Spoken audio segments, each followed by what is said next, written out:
पिछले 3 दिनों से आरव अपने कमरे में बंद था। वह जो बात बताने वाला था वो सुनकर किसी को भी पागलपन लगेगा, लेकिन उसे मदद चाहिए थी। 3 दिन पहले आरव के माता पिता और बड़ा भाई आदित्य अपने मामा के बेटे की शादी में गए थे। आरव और आदित्य दोनों को पार्टियों या बड़े परिवार के मेल जोल में ज्यादा दिलचस्पी नहीं थी, लेकिन आदित्य बड़ा बेटा था। माँ बाप हमेशा उसे अपने साथ ले जाते थे। ऐसे मौकों पर आदित्य हमेशा अपने ईयरबड्स साथ ले जाता था ताकि वो बोरियत से बच सके। करीब 10 साल पहले जब से वे इस घर में आए थे, तब से उनके साथ अजीब बातें होने लगी थी। कभी चाबी गायब हो जाती थी, कभी खिलौना और कभी कभी टीवी का रिमोट भी। चाहे वो सब जितना भी ढूंढ लें, लेकिन जो भी चीज एक बार गायब हो जाती थी वो फिर कभी नहीं मिलती थी। आरव के पिताजी अक्सर कहते, भूल जाओ, चीज अपने आप तुम्हारे पास लौट आएगी। और अजीब बात यह थी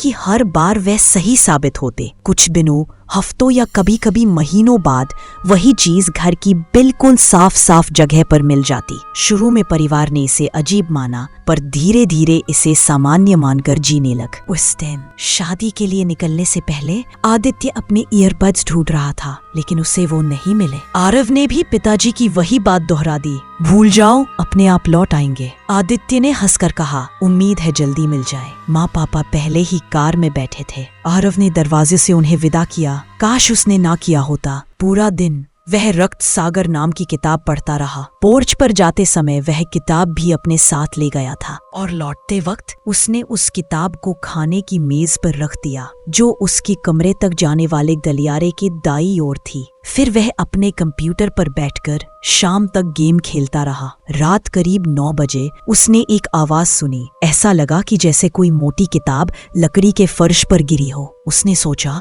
कि शायद उसकी किताब मेज से गिर गई होगी। आरव ने कमरे का दरवाजा खोला और देखा कि गलियारे के अंत में उसके आधे कद का कोई इंसान नहीं, या कोई प्राणी था शायद, जो दाईं ओर से कूदकर बाईं तरफ छिप रहा था। किताब मेज के पैरों के पास पड़ी थी। वह वही जम गया जैसे किसी ने उसकी सांस रोक दी हो। तभी दीवार के किनारे से एक काली, लंबी और पंजेदार उंगलियों वाला हाथ बाहर आया।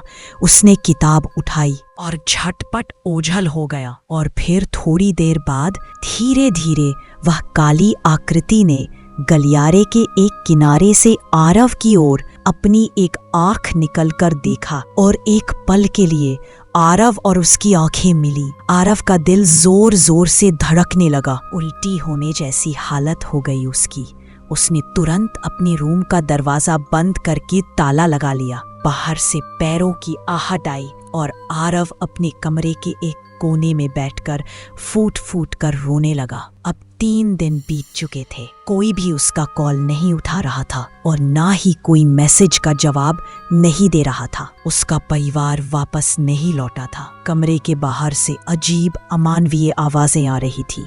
गलियारे में परछाइयां सरक रही थी। कभी वो दिख रही थी तो कभी गायब हो जा रही थी। आरव खिड़की के बाहर देखने की हिम्मत नहीं जुटा पा रहा था। प्यास और भूख से उसकी हालत खराब हो रही थी। उसे नहीं पता था कि यह संदेश किसी तक पहुंचेगा भी या नहीं। आपको क्या लगता है कि आरव अब भी वहां फंसा हुआ है, या उसको किसी ने बचा लिया होगा, और या फिर शायद उस जीव का शिकार बन चुका है?